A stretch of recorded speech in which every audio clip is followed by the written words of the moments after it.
Hello दोस्तों, आपका अपने YouTube channel study for success 4.0 में स्वागत है। मैं विकास आपका अपने YouTube चैनल पर स्वागत करता हूं। दोस्तों, जैसे कि आप सभी को पता है, आपका सोशियोलॉजी का कल सेकंड पेपर होने वाला है। दोस्तों, मैंने आपको पहले एक वीडियो बनाकर दे दी है जिसमें हमने 100 क्वेश्चन किए हैं। दोस्तों, बहुत ज्यादा इंपॉर्टेंट वीडियो है वो भी। अगर आपने वो नहीं देखी है तो उसको जाकर देखिए, लिंक आपको डिस्क्रिप्शन में मिल जाएगी। उसको देखने के बाद आपको जो है इस वीडियो को देखना है। और उस वीडियो में मैंने आपसे वादा किया था कि मैं आपके लिए एक मास्टर वीडियो लेकर आऊंगा। दोस्तों, आपका भाई आपके सामने हाजिर है मास्टर वीडियो के साथ। और इस मास्टर वीडियो में हमने जो है आपका इसमें जो आपका सोशियोलॉजी है, सोशियोलॉजी में 6 यूनिट है और 6 की 6 यूनिट का अध्ययन मैंने स्वयं किया है और अपने आप से जो है अपने ही हाथों से इन क्वेश्चनों को लिखा है। और जहां पर आपको मुझे लगा है कि आपको ऑप्शन देने की जरूरत है, मैंने इसमें ऑप्शन दी है, नहीं तो मैंने इसको वन लाइनर बनाया है। आपको वैसे इसमें ज्यादा दिक्कत होनी नहीं चाहिए क्योंकि आपको इनको याद करना है। एक एक क्वेश्चन जो है बहुत ज्यादा इंपॉर्टेंट है आपके एग्जाम के लिहाज से। तो चलिए दोस्तों, वीडियो को लाइक नहीं किया तो वीडियो को लाइक कर दीजिएगा और चैनल पर पहली बार हैं तो चैनल को जरूर सब्सक्राइब कर दिएगा दोस्तों, क्योंकि आपको जितने भी बीए के एग्जाम हैं सभी का एनालिसिस आपको इसी चैनल के माध्यम से मिलने वाला है। और आपको इसी प्रकार से अगर आप चाहते हैं कि आपका एग्जाम से पहले, आपके जितने भी एग्जाम हैं उनसे पहले आपको जो है एक मास्टर वीडियो मिल जाए, तो आप मुझे अपना पेपर का कोड नीचे जरूर कमेंट कीजिएगा और मैं आपका पेपर से एक दिन पहले आपके लिए मास्टर वीडियो बनाकर ला दूंगा, जिससे कि आपको एग्जाम में कोई भी दिक्कत ना हो। चलिए दोस्तों, बढ़ते हैं आपका वीडियो में। देखिए पहला क्वेश्चन, अनुसंधान में सामाजिक तत्व जो सम्मिलित नहीं है। आपको बताना है जो हमारा अनुसंधान होता है उसमें कौन से सामाजिक तत्व सम्मिलित नहीं होते हैं। देखिए, मानव व्यवहार को सम्मिलित करना ये तो होता है, और आपका सांस्कृतिक तत्वों का ध्यान रखना ये भी हमारा इसमें सम्मिलित होता है, और सामाजिक रूप से प्रासंगिक तत्वों को ध्यान में रखना ये भी रखा जाता है। तो हमारा जो इसका राइट आंसर हो जाएगा ऑप्शन नंबर डी हो जाएगा, उपरोक्त सभी, क्योंकि ये सभी हमारे जो है सामाजिक तत्वों में सम्मिलित किए जाते हैं। मैंने आपको पहले भी बताया है, जहां पर भी आपको ऑप्शन में जो उपरोक्त सभी मिले तो आपको उसको फर्स्ट प्रायोरिटी पर रखना है। अगर आपको पता है कि इसका आंसर राइट ये है तो आप उसे लगा सकते हैं, नहीं आपको जो तुक्का मारना है एक प्रकार से वो उपरोक्त सभी पर जो है टिक करना है। चलिए देखिए अगला सवाल किस प्रकार से है। क्वेश्चन नंबर 2, किसने कहा अनुसंधान का प्रत्यक्ष प्रकार्य है ज्ञान के मौजूदा भंडार में नवीन ज्ञान को जोड़ना है। देखिए, ये कहा है आपका पी हैरिंग ने। किसने कहा है? पी हैरिंग ने कहा है कि आपका अनुसंधान का जो कार्य होता है वो ज्ञान के मौजूदा भंडार में नवीन ज्ञान को जोड़ना होता है। दोस्तों, इसका जो हमारा सही आंसर है वो है आपका पी हैरिंग। पी हैरिंग ने जो है ये कहा है। आपको जितने भी ये तथ्य से हैं आपको एक बार इनमें से नजर मार के इनके जाना है, क्योंकि ये भी इंपोर्टेंट है। देखिए अगला सवाल, क्वेश्चन नंबर 3, क्रियात्मक बोध कितने प्रकार के होते हैं। देखिए, जो हमारे क्रियात्मक बोध है वो होते हैं आपका 3 प्रकार के। कितने प्रकार के होते हैं? 3 प्रकार के होते हैं आपके क्रियात्मक बोध। देखिए अगला सवाल, क्वेश्चन नंबर 4, सामाजिक अनुसंधान का प्रकार नहीं है। आपको बताना है कि इनमें से कौन सा सामाजिक अनुसंधान का प्रकार नहीं है। वो अनुभाविक है? नहीं, अनुभाविक तो होता है हमारा सामाजिक अनुसंधान का प्रकार। प्रयोगात्मक भी होता है, अन्वेषणात्मक भी होता है, सजातीयता नहीं होता। ऑप्शन नंबर डी जो है इसका राइट आंसर हो जाएगा। दोस्तों, मैं आपको बता देता हूं पहले ही, इसमें जो है 1-2 क्वेश्चन जो है रिपीटेड हो सकते हैं। कभी आप नीचे कमेंट में बोल दो कि भैया आपने क्वेश्चन रिपीट कर दिया है। दोस्तों, हो सकता है कि इसमें 2-4 क्वेश्चन जो है रिपीट हो जाए, तो आपको उनको जो है एक बार से और पढ़ लेना है। आपके लिए अच्छी बात है वो भी, क्योंकि आपको दोबारा से पढ़ने को मिल रहे हैं। देखिए अगला सवाल, क्वेश्चन नंबर 5वां, सामाजिक अनुसंधान में अवलोकन पद्धति का प्रचलन है। देखिए, जो हमारा सामाजिक अनुसंधान होता है उसमें जो है कौन सी अवलोकन पद्धति का प्रचलन है, वो है आपका सामाजिक। कौन सी है? सॉरी दोस्तों, सर्वाधिक जो है आपका अवलोकन पद्धति का प्रचलन है किसमें? सामाजिक अनुसंधान में। आपको ध्यान रखना है। देखिए अगला सवाल, क्वेश्चन नंबर 6, कोठारी समिति के प्रतिवेदन को किस रूप में जमा किया गया। देखिए, जो हमारी कोठारी समिति है इसने जो प्रतिवेदन दिया था उसका जो जमा किया गया है वो शिक्षा एवं राष्ट्रीय विकास। जो है देखिए इसका आंसर हो जाएगा। जो हमारी कोठारी समिति है, कोठारी समिति का जो प्रतिवेदन है वो शिक्षा एवं राष्ट्रीय विकास के रूप में जमा किया गया है, आपको ध्यान रखना है। देखिए अगला सवाल क्वेश्चन नंबर 7, सहसंबंध अध्ययन उदाहरण है। देखिए जो सहसंबंध अध्ययन जो उदाहरण है वो है वर्णनात्मक सर्वे का। किसका है? वर्णनात्मक सर्वे अध्ययन का जो उदाहरण है वो है आपका सह संबंध अध्ययन। देखिए अगला सवाल question number 8, very very most important question है। देखिए द ग्रामर ऑफ साइंस पुस्तक के लेखक कौन है? दोस्तों आपको बताना है the grammar of science book किसने लिखी है? ये लिखी है आपका प्रियसन ने। किसने लिखी है? प्रियसन ने। दोस्तों आपकी पहली यूनिट में जो है बुक्स है, आपको एक बार उन पे सभी पे नजर मार के जाना है। वैसे मैंने जो इम्पोर्टेंट सी बुक है वो मैंने इसमें ले ली है, तो वैसे आपको दिक्कत नहीं होगी। फिर भी आप अगर आपके मन में डाउट रहता है तो आप जो है वहां पर एक बार उनको देख के जा सकते हैं। देखिए अगला सवाल question number 9, theory and method of social research पुस्तक के लेखक कौन है? दोस्तों जो हमारी ये बुक है theory and method of social, ये है आपका किसकी है? ये गलटुंग जोहन की। किसकी है? गलटुंग जोहन की आपकी ये पुस्तक है, ये भी आपको याद रखनी है। देखिए अगला सवाल question number 10, street corner society पुस्तक के लेखक कौन है? वो है आपका WF वाइट। कौन है? WF white. दोस्तों मैं आपको पहले भी बता चुका हूँ, एक एक क्वेश्चन ना बहुत ज्यादा इंपॉर्टेंट है, क्योंकि ये क्वेश्चन जो है मैंने स्वयं पढ़ के आपके लिए चूज किए हैं। ठीक है। देखिए अगला सवाल, सामाजिक सर्वेक्षण में पद्धति का प्रयोग किया जाता है। आपको बताना है जो हमारे सामाजिक सर्वेक्षण होता है इसमें किस पद्धति का प्रयोग किया जाता है? वो किया जाता है आपका वैज्ञानिक पद्धति का प्रयोग। किसमें किया जाता है? सामाजिक सर्वेक्षण में। देखिए अगला सवाल क्वेश्चन नंबर 12 किस प्रकार से है? सामाजिक संबंध किस प्रकार के होते हैं? जो हमारे सामाजिक संबंध होते हैं ना, ये आपसे पूछा गया है कि ये किस प्रकार से होते हैं। ये होते हैं आपका गुणात्मक प्रकार के। कैसे होते हैं सामाजिक संबंध? गुणात्मक प्रकार के होते हैं।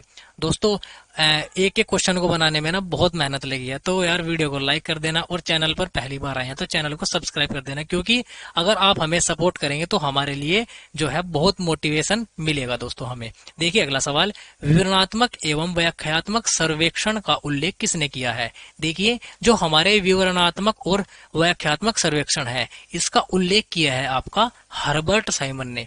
किसने किया है? हर्बर्ट साइमन ने जो है इसका उल्लेख किया है। देखिए अगला सवाल क्वेश्चन नंबर 14, लुंडबर्ग ने वैज्ञानिक पद्धति के कितने चरणों का उल्लेख किया है? देखिए जो हमारा लुंडबर्ग है, लुंडबर्ग ने जो आपकी वैज्ञानिक पद्धति है वो की है आपके 4 चरणों में। कितने? 4 चरणों में जो है इनका उल्लेख किया है। किनका? वैज्ञानिक पद्धतियों का। किसने? लुंडबर्ग ने। देखिए अगला सवाल क्वेश्चन नंबर 15, गिलीन एवं गिलीन के अनुसार निम्नलिखित में से कौन सी एक वैज्ञानिक अभिव्यक्ति की विशेषता नहीं है? देखिए गिलीन एवं गिलीन के अनुसार इनमें से कौन सी विशेषता जो है वैज्ञानिक अभिव्यक्ति की विशेषता नहीं है? किसके अनुसार? गिलीन एवं गिलीन के। तो कौन सी है? अवलोकन नहीं है। अवलोकन जो है एक वैज्ञानिक अभिव्यक्ति की विशेषता नहीं है गिलीन एवं गिलीन के अनुसार। देखिए अगला सवाल क्वेश्चन नंबर 16, किस मानव शास्त्री ने सबसे पहले अध्ययन से सहभागी अवलोकन का प्रयोग किया है? देखिए ये है आपके बी वेलेनोवस्की। क्या है? बी वेलेनोवस्की ने जो है ये आपका सबसे पहले अध्ययन से सहभागी अवलोकन का प्रयोग किया है। देखिए अगला सवाल क्वेश्चन नंबर 17 किस प्रकार से है?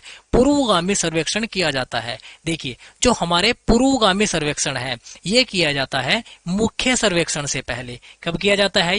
ये किया जाता है मुख्य सर्वेक्षण से पहले, क्योंकि पूर्व का मतलब ही होता है पहले, यानी कि पहले सर्वेक्षण किया जाता है। ये किया जाता है आपका मुख्य सर्वेक्षण से पहले किया जाता है। ये आपको बातें हमेशा ध्यान रखनी है। कल को आपका पेपर है, आपके लिए बहुत बहुत शुभकामनाएं और बेस्ट ऑफ लक। उम्मीद करता हूं कि आपका पेपर बहुत अच्छा होगा और आपकी तैयारी भी एकदम जबरदस्त होगी। देखिए अगला सवाल क्वेश्चन नंबर 18, अंतर्वस्तु विश्लेषण प्रविधि का प्रारंभ किस सन में हुआ? देखिए जो हमारी अंतर्वस्तु विश्लेषण प्रविधि है इसका जो प्रारंभ है वो हुआ है आपका 1926 में। कब हुआ है? 1926 में हुआ है। देखिए अगला सवाल क्वेश्चन नंबर 19वां, राजाओं का विज्ञान किसे कहा जाता है? देखिए जो हमारा राजाओं का विज्ञान है वो कहा जाता है सांख्यिकी को। किसको कहा जाता है? सांख्यिकी, यानी कि स्टैटिक। स्टैटिक को कहा जाता है राजाओं का विज्ञान, द किंग ऑफ साइंस। किसे कहा जाता है?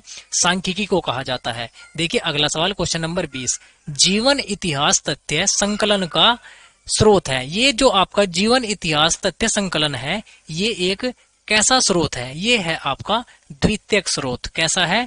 द्वितीयक स्रोत है। देखिए अगला सवाल, क्वेश्चन नंबर 21वां। आंकड़े संकलन करने की किस पद्धति को शास्त्रीय पद्धति कहा जाता है? जो आंकड़े इकट्ठे किए जाते हैं उनमें एक पद्धति होती है जिसे शास्त्रीय पद्धति कहा जाता है। किसे कहा जाता है? अवलोकन पद्धति को। अवलोकन पद्धति को जो है शास्त्रीय पद्धति कहा जाता है। देखिए अगला सवाल, क्वेश्चन नंबर 22वां। किस पद्धति को सहभागी अवलोकन के नाम से जाना जाता है? देखिए ये पद्धति है नरजाति लेखन पद्धति। नरजाति लेखन पद्धति को कहा जाता है आपका सहभागी अवलोकन पद्धति। क्या कहा जाता है? क्या कहा जाता है? सहभागी अवलोकन पद्धति कहा जाता है आपका नरजाति लेखन पद्धति को कहा जाता है। ये क्वेश्चन आपको याद रखना है। देखिए अगला सवाल, क्वेश्चन नंबर 23वां। अवलोकन में किसका प्रयोग किया जाता है? देखिए जो हमारा अवलोकन है, अवलोकन में प्रयोग किया जाता है नेत्रों का। किसको कहा जाता है? नेत्रों कहा जाता है। पिछली वीडियो में भी ये क्वेश्चन आया है, तो ये बहुत ज्यादा इंपोर्टेंट है। देखिए अगला सवाल, क्वेश्चन नंबर 24वां। किस विद्वान ने सामूहिक अवलोकन को नियंत्रित एवं अनियंत्रित अवलोकन का एक मिश्रित मध्यवर्ती रूप कहा है? तो किसने कहा है? सिन पाओ यांग ने। सिन पाओ यांग ने जो है कहा है कि आपका ये जो आपका सामूहिक अवलोकन को नियंत्रित करने एवं अनियंत्रित अवलोकनों का एक मिश्रित मध्यवर्ती रूप है, ये कहा है आपका सिन पाओ यांग ने। देखिए अगला सवाल, क्वेश्चन नंबर 25वां। वैयक्तिक अध्ययन प्रणाली का सर्वप्रथम व्यवस्थित प्रयोग किसने किया था? देखिए जो हमारी ये वैयक्तिक अध्ययन प्रणाली है, इसका सबसे पहले व्यवस्थित प्रयोग किया था आपका लिपले ने। किसने किया था? लिपले ने किया था। देखिए अगला सवाल, क्वेश्चन नंबर आपका 26वां। देखिए समाज शास्त्र में वैयक्तिक अध्ययन प्रगति का प्रयोग सर्वप्रथम किसने किया था? देखिए समाज शास्त्र में यहाँ जो वर्ड लगा हुआ है वो है आपका समाज शास्त्र में। समाज शास्त्र में वैयक्तिक अध्ययन पद्धति का सर्वप्रथम प्रयोग किया था हर्बर्ट स्पेंसर ने। क्या किया था? हर्बर्ट स्पेंसर ने जो है सबसे पहले समाज में वैयक्तिक पद्धति का प्रयोग किया था। देखिए अगला सवाल, क्वेश्चन नंबर 27वां। किसने अनियंत्रित अवलोकन को उपकल्पनाओं के परीक्षण में एक महत्वपूर्ण यंत्र माना है? तो किसने माना है? ये माना है आपका गुड एवं हैट ने। किसने माना है? गुड एवं हैट ने जो है आपका ये माना है आपका अनियंत्रित अवलोकन को उपकल्पनाओं के परीक्षण में एक महत्वपूर्ण यंत्र। किसने? गुड एवं हैट ने। दोस्तों मैं क्वेश्चनों को जो है ना इतनी बार रिपीट कर दूंगा कि आप ना सुन सुन के परेशान हो जाएंगे। मतलब कहने का अर्थ यह है कि आपके याद होने की संभावना बहुत ज्यादा है। तो याद करने का तरीका यही है कि आप एक बार को वीडियो को नॉर्मल में देखिए और एक बार को जो है वीडियो को आप डबल स्पीड में देख लीजिए, आपको क्वेश्चन जो है याद हो जाएंगे। देखिए अगला सवाल, क्वेश्चन नंबर 28वां। कौन सी पद्धति गहन एवं सूक्ष्म अध्ययन में सहायक है? देखिए जो हमारी ये वैयक्तिक अध्ययन पद्धति है, वैयक्तिक अध्ययन पद्धति जो है हमारी ये आपका गहन एवं सूक्ष्म अध्ययन में सहायक है। गहन का मतलब होता है गहरा और सूक्ष्म का मतलब होता है थोड़ा, यानी कि गहरा और थोड़ा अध्ययन करने में जो हमारी वैयक्तिक अध्ययन पद्धति है वो सहायक होती है। देखिए अगला सवाल, क्वेश्चन नंबर 29वां। सहभागी अवलोकन शब्द का प्रयोग सर्वप्रथम किस विद्वान ने किया था? देखिए ये किया था आपका लिंडमैन ने। किसने किया था? लिंडमैन ने सबसे पहले सहभागी अवलोकन शब्द का प्रयोग किया था। देखिए अगला सवाल, क्वेश्चन नंबर 30वां। समग्र के उस छोटे भागों को क्या कहा जाता है जो समग्र का प्रतिनिधित्व करता है? उसको कहा जाता है निदर्शन। क्या कहा जाता है? निदर्शन कहा जाता है। देखिए अगला सवाल, क्वेश्चन नंबर 31वां। निदर्शन है प्रक्रिया है, सॉरी दोस्तों, निदर्शन एक प्रक्रिया है। दोस्तों निदर्शन एक कैसी प्रक्रिया है? ये है आपकी एक तकनीकी प्रक्रिया। कैसी है? तकनीकी प्रक्रिया है आपकी एक निदर्शन। दोस्तों अगर आपको वास्तव में लग रहा है ना कि भैया ने हमारे लिए मेहनत की है, तो यार वीडियो को एक लाइक तो कर देना और चैनल को सब्सक्राइब करके बेल आइकन को जरूर दबा लेना, क्योंकि आपको बेल आइकन दबाने से जो है सबसे पहले वीडियो का नोटिफिकेशन जाता है। देखिए अगला सवाल, क्वेश्चन नंबर 32वां। किसने कहा है एक निदर्शन जैसा कि इसके नाम से ही स्पष्ट होता है कि एक विस्तृत समूह का लघुत्तर प्रतिनिधित्व है? ये कहा है आपका गुड एंड हैट ने। किसने कहा है? गुड एंड हैट ने कहा है कि एक निश्चित निदर्शन जैसा कि इसके नाम से स्पष्ट होता है कि एक विस्तृत समूह का लघुत्तर प्रतिनिधित्व है। देखिए अगला सवाल क्वेश्चन नंबर 33वां, निम्न में से कितने संभाग निदर्शन भी कहा जाता है। देखिए किसे संभाग निदर्शन कहा जाता है, ये कहा जाता है आपका क्षेत्रीय निदर्शन को। क्या कहा जाता है क्षेत्रीय निदर्शन को? क्षेत्रीय निदर्शन को कहा जाता है संभाग निदर्शन। ठीक, देखिए अगला क्वेश्चन, निम्न में से कौन सा असंभावित निदर्शन है। देखिए आपका जो असंभावित निदर्शन है वो होता है आकस्मिक निदर्शन। कौन सा होता है? आकस्मिक निदर्शन होता है हमारा असंभावित निदर्शन। देखिए अगला सवाल क्वेश्चन नंबर 35वां, किस विधि का प्रयोग भौगोलिक क्षेत्र में, देखिए क्या है, किस विधि का प्रयोग भौगोलिक क्षेत्र के चुनाव के लिए किया जाता है? वो किया जाता है आपका ग्रिड प्रणाली का। ग्रिड प्रणाली का प्रयोग किसमें किया जाता है? भौगोलिक क्षेत्र के चुनाव में। देखिए अगला सवाल क्वेश्चन नंबर 36वां, निदर्शन एक पूर्व निर्धारित योजना के अनुसार इकाइयों का एक समूह में से निश्चित प्रतिशत चयन है। यह किसने कहा है? यह कहा है आपका बोगार्डस ने। किसने कहा है? बोगार्डस ने कहा है कि आपका निदर्शन एक पूर्व निर्धारित योजना के अनुसार इकाइयों का एक समूह निश्चित प्रतिशत चयन है। देखिए अगला सवाल क्वेश्चन नंबर 37वां, प्रश्नावली सूचना संकलित करने की एक विधि है। दोस्तों जो ये आपकी प्रश्नावली है ये सूचना इकट्ठा करने की एक कैसी विधि है? ये है आपकी प्रत्यक्ष, क्या होती है? प्रत्यक्ष विधि है। अप्रत्यक्ष भी आपको ऑप्शन में देखने को मिलेगा, तो आपको टिक किसको करना है? प्रत्यक्ष को करना है। देखिए अगला सवाल क्वेश्चन नंबर 38वां, प्रश्नावली को बंद एवं खुली प्रश्नावली में कितने विभाजित किया है? देखिए जो आपकी बंद एवं खुली प्रश्नावली है इसको किसने विभाजित किया है? ये किया है आपका पीवी यांग ने। पीवी यांग ने जो है प्रश्नावली को बंद एवं खुली प्रश्नावली के रूप में विभाजित किया है। देखिए अगला सवाल क्वेश्चन नंबर 39वां, प्रश्नावली को कौन भरता है? देखिए ये क्वेश्चन जो है very very most important question है, कई बार पूछा गया है। प्रश्नावली को कौन भरता है? देखिए प्रश्नावली को भरता है उत्तरदाता। उत्तरदाता होता है जो उत्तर देने वाला होता है। देखिए अगला सवाल क्वेश्चन नंबर 40, जब प्रश्नावली भरकर लौटाई नहीं जाती तब लगभग 15 दिन बाद सूचनादाता के पास जो पत्र भेजा जाता है उसको क्या कहते हैं? देखिए जब आपको प्रश्नावली दी जाती है तो अगर आपने उसको 15 दिन के बाद भरकर नहीं लौटाया है तो आपके पास एक पत्र भेजा जाएगा, तो उस पत्र को क्या कहा जाएगा? उसको कहा जाता है आपका अनुगामी पत्र। क्या कहा जाता है? अनुगामी पत्र कहा जाता है। देखिए अगला सवाल क्वेश्चन नंबर 41वां, शिक्षित उत्तरदाता आवश्यक है। देखिए जो हमारे शिक्षित उत्तरदाता आवश्यक है वो किसके लिए है? वो प्रश्नावली के लिए शिक्षित उत्तरदाता का होना क्या है? जरूरी है। देखिए अगला सवाल क्वेश्चन नंबर 42वां, दोस्तों आपको ना थोड़ी सी क्वालिटी अगर कम लग रही है ना, थोड़ी सी प्लीज क्वालिटी बढ़ा लीजिएगा। देखिए अगला सवाल क्वेश्चन नंबर 42वां, प्रश्नावली साक्षात्कार पक्ष प्रदर्शिका के समान होती है। कौन सी प्रश्नावली होती है ऐसी? वो होती है असंरचित प्रश्नावली। असंरचित प्रश्नावली जो है साक्षात्कार पत्र प्रदर्शिका के समान होती है। देखिए अगला सवाल क्वेश्चन नंबर 43वां, मिश्रित प्रश्नावली के अंतर्गत प्रश्न होते हैं। देखिए जो हमारी मिश्रित प्रश्नावली होती है उसके अंतर्गत कितने प्रश्न होते हैं? वो होते हैं आपके बंद प्रश्न। कैसे प्रश्न होते हैं? बंद प्रश्न होते हैं। देखिए अगला सवाल क्वेश्चन नंबर 44वां, बंद प्रश्नावली में उत्तर के विकल्प होते हैं। दोस्तों जो हमारी बंद प्रश्नावली होती है ना उसमें उत्तर के विकल्प कैसे होते हैं? वो होते हैं आपके सीमित विकल्प होते हैं, यानी कि सीमित होते हैं उसमें विकल्प। देखिए अगला सवाल क्वेश्चन नंबर 45वां किस प्रकार से है? किस अनुसूची को अवलोकन पथ प्रदर्शिका भी कहा जाता है? देखिए अवलोकन पथ प्रदर्शिका के नाम से जाना जाता है आपका अवलोकन अनुसूची को। किसको जाना जाता है? अवलोकन अनुसूची को जाना जाता है अवलोकन पथ प्रदर्शिका के नाम से।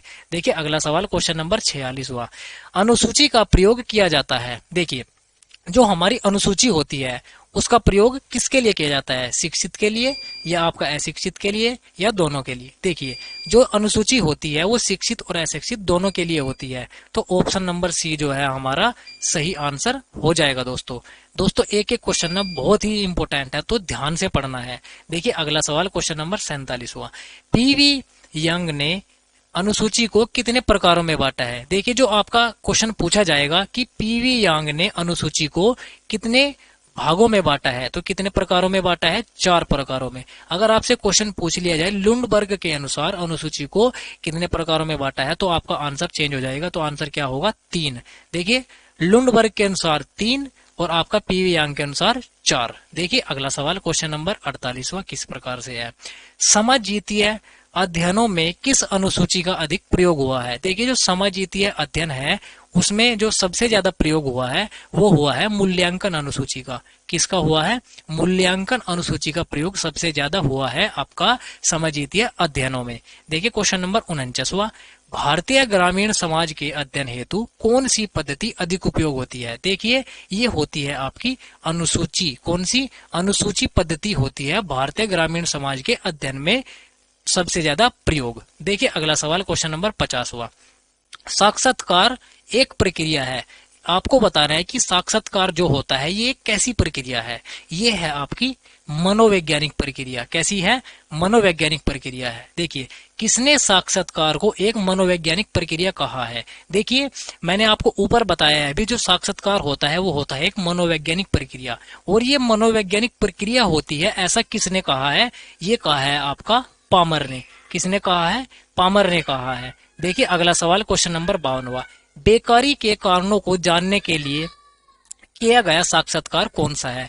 दोस्तों, जो बेकारी के कारण जानने के लिए साक्षात्कार किया जाता है उसको कहा जाता है निदानात्मक साक्षात्कार। क्या कहा जाता है? निदानात्मक साक्षात्कार के द्वारा जो है बेकारी के कारणों को जाना जाता है। देखिए अगला सवाल, क्वेश्चन नंबर 53वां, प्रत्यक्ष साक्षात्कार एवं अप्रत्यक्ष साक्षात्कार किस प्रकार के साक्षात्कार में प्रकार हैं? देखिए, जो आपका प्रत्यक्ष और अप्रत्यक्ष साक्षात्कार होता है वे आते हैं आपके संपर्क के आधार पर किए गए साक्षात्कार में। किस में आते हैं? संपर्क के आधार पर किए गए साक्षात्कार में आते हैं प्रत्यक्ष और अप्रत्यक्ष साक्षात्कार। देखिए अगला सवाल, क्वेश्चन नंबर 54वां, सूचना के स्रोत के प्रकार है। देखिए, जो हमारे सूचना के सोर्सेज होते हैं वो होते हैं प्राथमिक भी होते हैं और द्वितीयक भी होते हैं। तो कौन से होते हैं? प्राथमिक और द्वितीयक दोनों जो है होते हैं हमारे सूचना के स्रोत के प्रकार, यानी कि सूचना के सोर्स के साधन या प्रकार। देखिए अगला सवाल, क्वेश्चन नंबर 55, निम्न में से कौन सा प्राथमिक सोर्स का प्रकार नहीं है? देखिए, आपको बताना है, आपको 4 ऑप्शन दिए जाएंगे कि निम्न में से कौन सा प्राथमिक स्रोत का प्रकार नहीं है। तो कौन सा प्रकार नहीं है? डायरी। डायरी जो है हमारा प्राथमिक सोर्स का प्रकार नहीं होता है। देखिए अगला सवाल, क्वेश्चन नंबर 56वां, निम्न में से कौन सा सार्वजनिक प्रलेख है? देखिए, आपको 4 ऑप्शन दिए जाएंगे, आपसे पूछा जाएगा कि निम्न में से कौन सा सार्वजनिक प्रलेख नहीं है। तो कौन सा नहीं होता? सॉरी दोस्तों, होता है, यहाँ पर लिखा है होता है। देखिए, निम्न में से कौन सा सार्वजनिक प्रलेख है? कौन सा है सार्वजनिक प्रलेख? वो होता है आपका समाचार पत्र, यानी कि न्यूज़पेपर जो है हमारा सार्वजनिक प्रलेख होता है। देखिए अगला सवाल, क्वेश्चन नंबर 57वां, जनगणना रिपोर्ट है। देखिए, जो हमारी ये जनगणना रिपोर्ट आती है ये पूछा गया है कि ये कैसी होती है, क्या होती है ये होती है आपकी द्वितीयक तथ्य। किसके अंतर्गत आती है आपकी रिपोर्ट? ये जनगणना ये आती है आपकी द्वितीयक तथ्य के अंतर्गत आती है आपकी जनगणना रिपोर्ट। ये आपको याद रखनी है। देखिए अगला सवाल, अनुसंधानकर्ता द्वारा स्वयं संकलित सामग्री को कहा जाता है। देखिए, जो अनुसंधानकर्ता होता है ना, उसके द्वारा जो आपकी सामग्री इकट्ठी की जाती है उसको क्या कहा जाता है? वो कहा जाता है प्राथमिक। क्या कहा जाता है?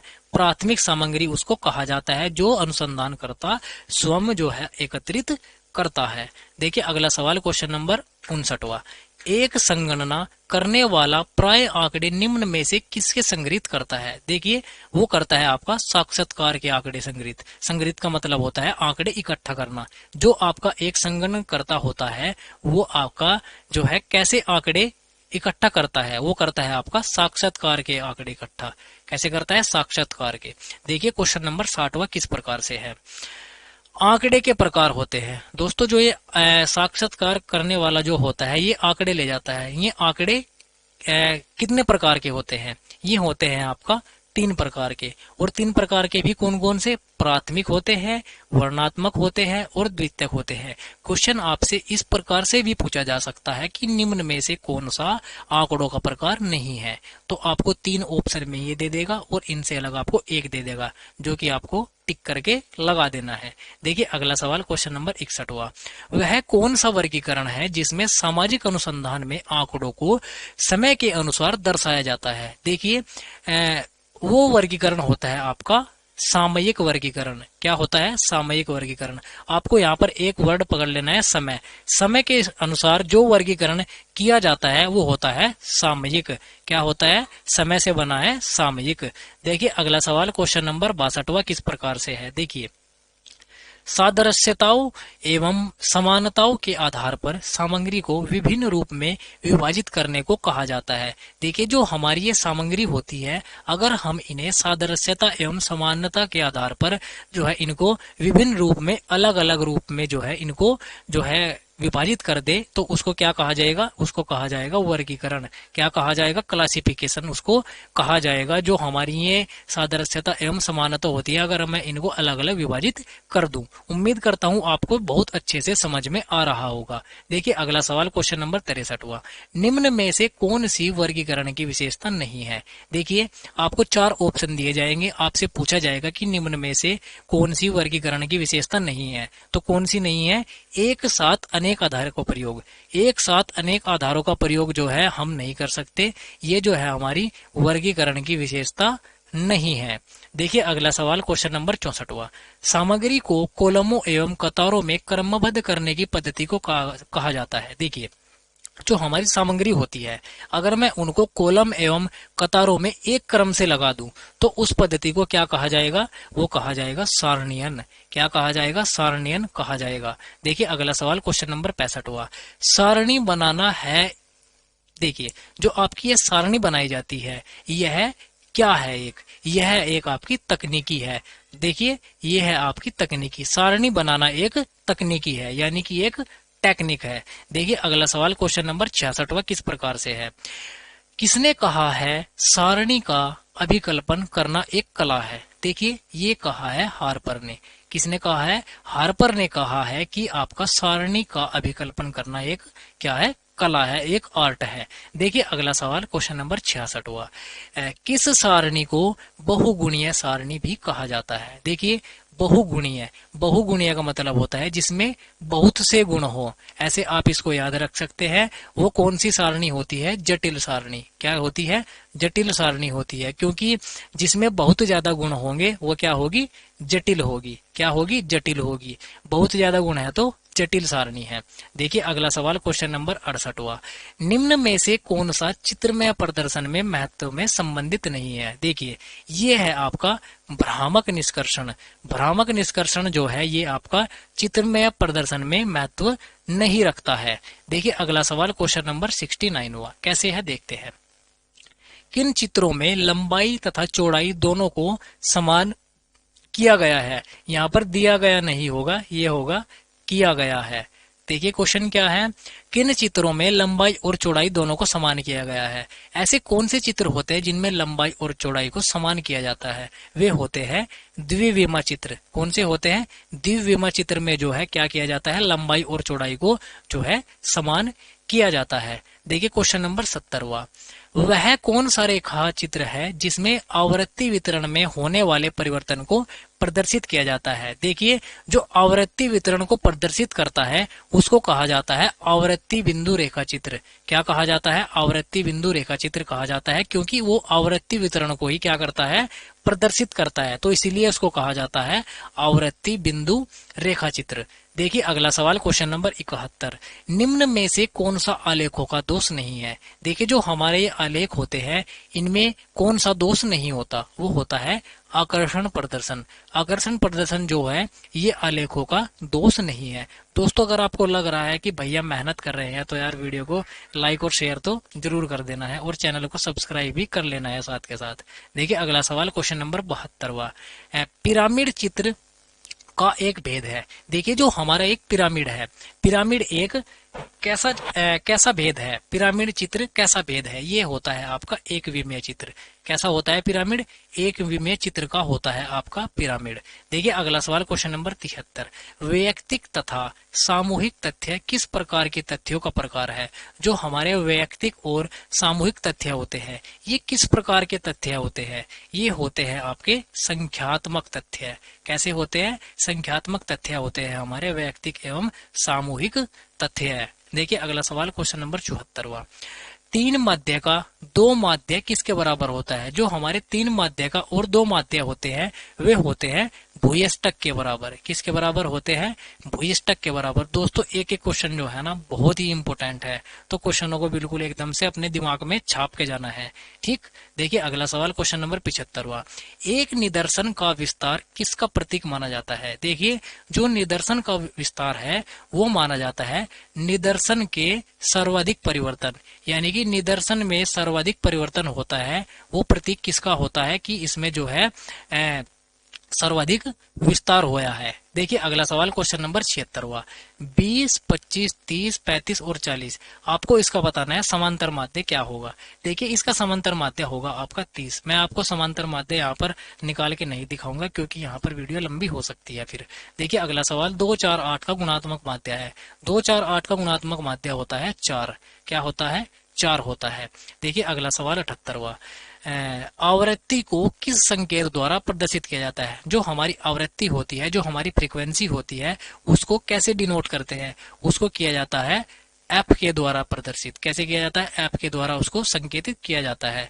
देखिए 79वां, मोड शब्द की उत्पत्ति किस भाषा से मानी जाती है। देखिए जो हमारे शब्द है मोड, ये है जो आपका किस भाषा का शब्द है, ये है आपका फ्रेंच भाषा का, यानी कि फ्रेंच भाषा से जो है मोड शब्द की उत्पत्ति हुई है, ओरिजिनेशन हुआ है। देखिए अगला सवाल क्वेश्चन नंबर 80वां, देखिए केंद्रीय प्रवृत्ति की मापे है। दोस्तों ये क्वेश्चन ना कई बार रिपीट हो गया है आपका एग्जाम में, तो ये मोस्ट इंपोर्टेंट है।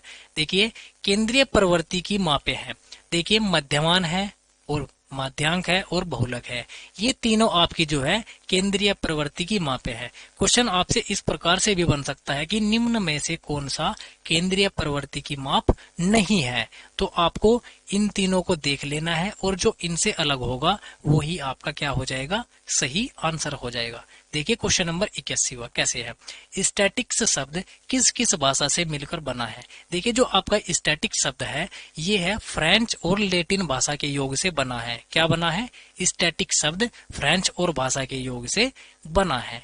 देखिए 82वां क्वेश्चन आपका, सांख्यिकी के जन्मदाता कौन है। आपको बताना है फादर ऑफ स्टैटिक्स कौन है, वो है आपका गॉटफ्रायड एकेनवाल। गॉटफ्रायड एकेनवाल को कहा जाता है आपका सांख्यिकी का जन्मदाता। देखिए अगला सवाल क्वेश्चन नंबर 83वां कैसे है, समाज शास्त्र में सांख्यिकीय पद्धति का प्रयोग सर्वप्रथम किसने किया। दोस्तों जो ये आपकी सांख्यिकीय पद्धति है इसका प्रयोग समाज शास्त्र में सबसे पहले किया था गिडिंग्स ने। किसने किया था, गिडिंग्स ने सबसे पहले समाज शास्त्र में सांख्यिकी पद्धति का प्रयोग किया था। देखिए अगला सवाल क्वेश्चन नंबर 84वां, संकेतन क्या है। दोस्तों ये जो आपका संकेतन है ये होता है आपका प्रश्न के उत्तरों का अर्थपूर्ण वर्गों में वर्गीकरण। देखिए जो संकेतन होता है प्रश्न के उत्तरों का अर्थपूर्ण वर्गों में वर्गीकरण करना क्या कहलाता है, संकेतन कहलाता है। देखिए क्वेश्चन नंबर 85वां, किसने कहा है कि सांख्यिकी माध्य का विज्ञान है। ये कहा है आपका किसने, बाउले ने। किसने कहा है, बाउले ने।